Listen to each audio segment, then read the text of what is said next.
Bonjour.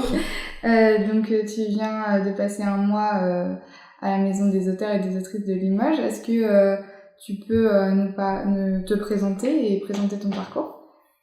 En fait, je m'appelle Bibishta Kamansel. Je suis née en 1981, au mois de septembre.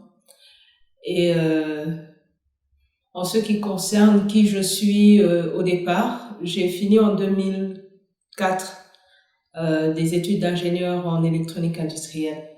Donc, je suis ingénieure. Et c'est seulement après mes études universitaires que j'ai commencé à m'intéresser un peu à l'art en général et à l'écriture en particulier. Donc, en ce qui me concerne, sur le point de vue de l'art, je fais du bricolage.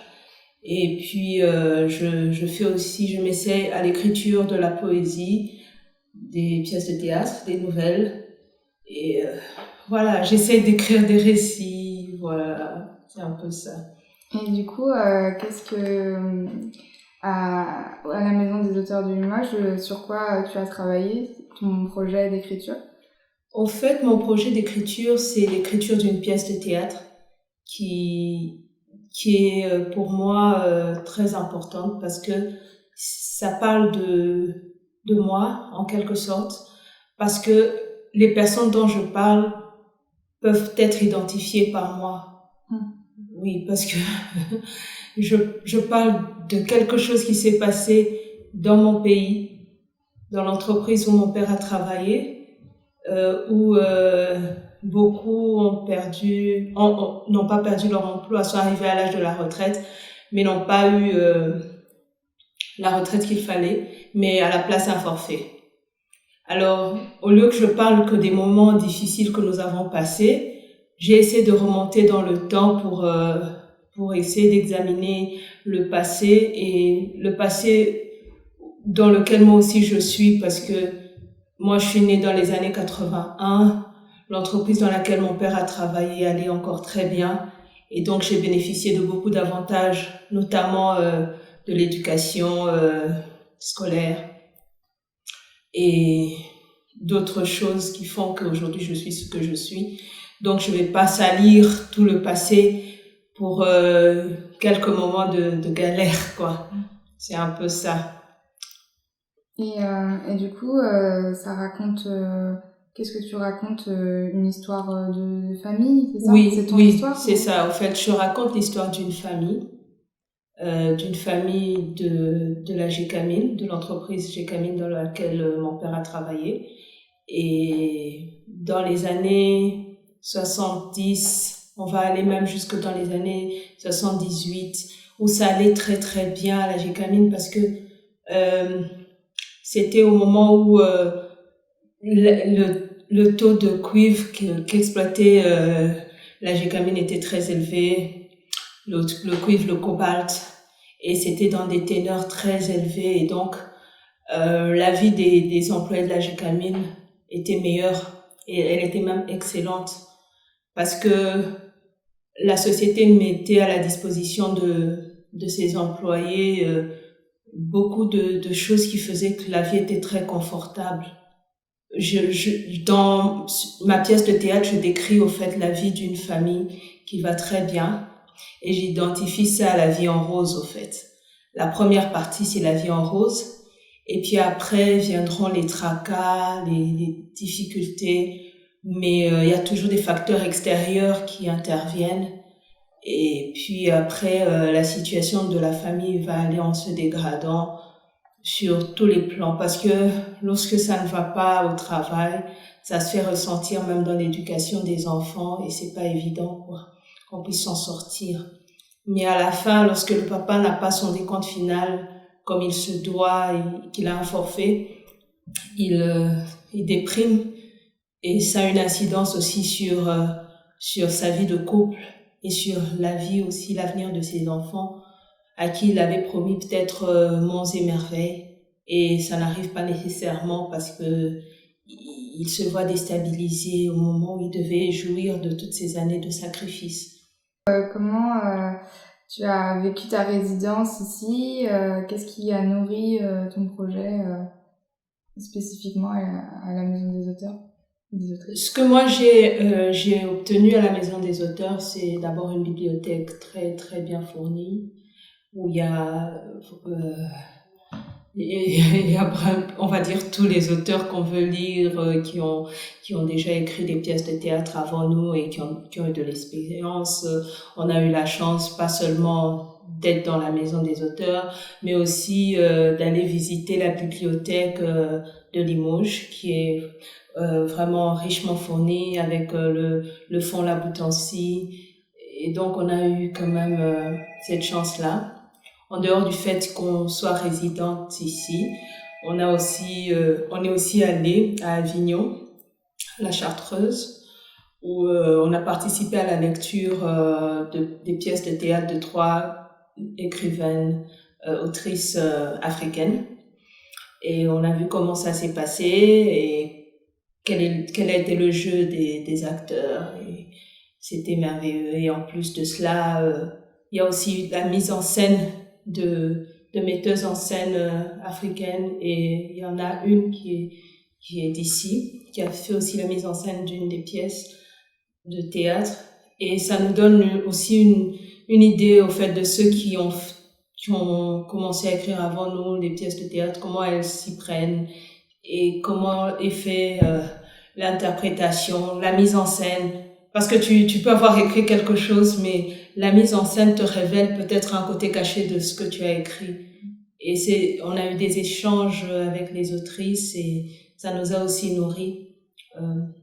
Moi, personnellement, ça m'a beaucoup nourri. Quelle influence a le théâtre au sein de ton pays? On va dire qu'il y a plusieurs formes de théâtre en RDC. Il y a le théâtre populaire et puis il y a le théâtre classique. Ça signifie que, par exemple, pour ne parler que de moi, j'ai eu la chance d'être née dans un environnement où on mettait à notre disposition une bibliothèque et une salle de spectacle. Donc, dans mon quartier, pas loin de chez moi, j'avais une salle de spectacle. Et donc, il m'arrivait d'aller voir des pièces de théâtre, mais de grands classiques, interprétés par des jeunes de mon quartier. Donc, des gens avec qui nous évoluons à l'école et tout ça. Donc, ça, c'est le théâtre classique. Mais il y a le théâtre populaire, qui, chez nous aussi, a une grande influence. Ça, c'est fait en langue locale. Et c'est interprété par des stars aussi, hein, parce que c'est des gens qu'on suit régulièrement à la télévision et qui ont aussi une influence sur nous et qui, eux, parlent plus de la vie au quotidien. Donc, de vraiment la vie au quotidien dans les milieux ruraux, pas dans les milieux de gens évolués. Des fois, ils effleurent ça aussi, mais c'est plutôt la classe... on va pas dire la classe moyenne, mais la classe des ouvriers. Oui. Okay. Et est-ce que ça t'a inspiré dans ton travail aujourd'hui, ce théâtre-là? Ce théâtre-là, d'une certaine manière, oui. Oui, parce que même dans le choix de mes personnages, je n'ai pas pris des noms français. J'ai pris des noms swahili qui ont une signification. Par exemple, l'un de mes personnages s'appelle Baraka, qui signifie la bénédiction. Et ça, c'est le fils. Et la fille, elle s'appelle Foura, qui signifie la joie. Oui. Amani, c'est le père, ça signifie la paix. Mapendo, c'est la mère, ça signifie l'amour. Donc, ça a une certaine incidence, oui, sur mon travail, oui, vraiment. Et pour revenir un peu à ton travail à la Maison des auteurs, est-ce que tu as travaillé avec un parrain? Comment Oui. comment ce travail s'est fait? Qu'est-ce qui t'a apporté? Déjà, moi, je veux dire qu'il m'a apporté un côté un peu plus professionnel. Parce que j'ai commencé à écrire, comme je vous ai dit, depuis la fin de mes études universitaires. C'était en 2004. Mais je ne me suis pas très rapidement affirmée dans l'écriture, vu que j'étais pas sûre de ce que j'écrivais. c'est lorsque mon parrain est venu pour des ateliers d'écriture de pièces de théâtre de 2 semaines à chaque fois. Il est venu dans un intervalle de plus ou moins 6 mois, comme ça, que j'ai eu cette opportunité de lui montrer ce que j'écrivais et qu'il m'a encouragée au fait à aller de l'avant et à publier. Donc, je vais dire que pour moi, ma relation avec mon parrain est une relation très très importante parce que il est un peu mon mentor. Il est mon mentor et il m'a donné la force au fait d'aller de l'avant et d'affronter le travail d'écrivain parce que c'est pas un travail facile. On rencontre des gens qui ont déjà fait leur nom et qui ont une certaine notoriété. Et lorsqu'on leur présente le travail qu'on fait, c'est pas tout le monde qui te dit que c'est bien parce que chacun a sa manière de voir les choses et de ressentir les choses. Donc, c'est comme ça que, par exemple, pour la publication de mon recueil de poésie, parce que j'ai publié un recueil de poésie en 2019, j'ai eu recours au président de la Société des écrivains de ma province, qui m'a encouragée, qui m'a aidé à faire l'édition de mon premier recueil de poésie.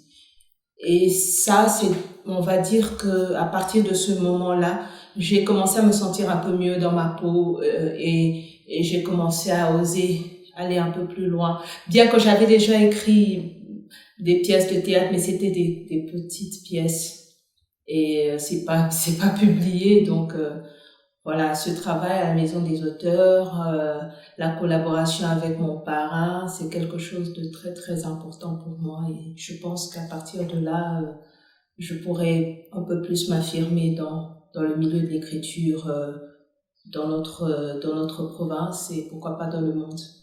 Et du coup, pour terminer, justement, qu'est-ce que tu envisages pour la suite et comme là tu vas c'est la fin de la résidence de ce mois-ci, qu'est-ce que tu vas faire après?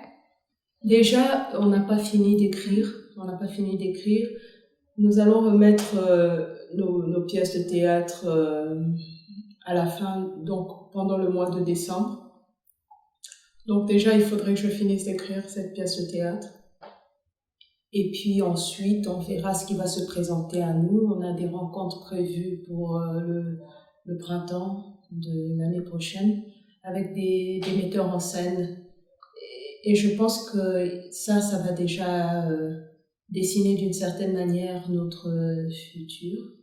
Mais sinon, personnellement, moi, j'ai l'objectif de continuer à écrire des pièces de théâtre, mais à côté, un roman. D'abord. Tu as déjà commencé ou c'est juste une idée qui... Non, c'est pas une idée. J'ai déjà commencé, mais ce n'est pas ça qui est important pour l'instant. Ce qui est plus important, c'est la pièce de théâtre que je dois finir. Je vais dire que j'ai commencé dans ma tête. Parce que je sais déjà de quoi je vais parler, je peux avoir quelques textes. Au fait, moi, je fonctionne à ma manière et ma manière, c'est d'écrire à chaque fois que j'ai du temps. Donc, il m'est arrivé sûrement d'écrire des bribes de phrases comme ça, même peut-être une page en passant. Et c'est sur base de tout ça que je vais construire mon roman. Merci beaucoup. Je vous en prie.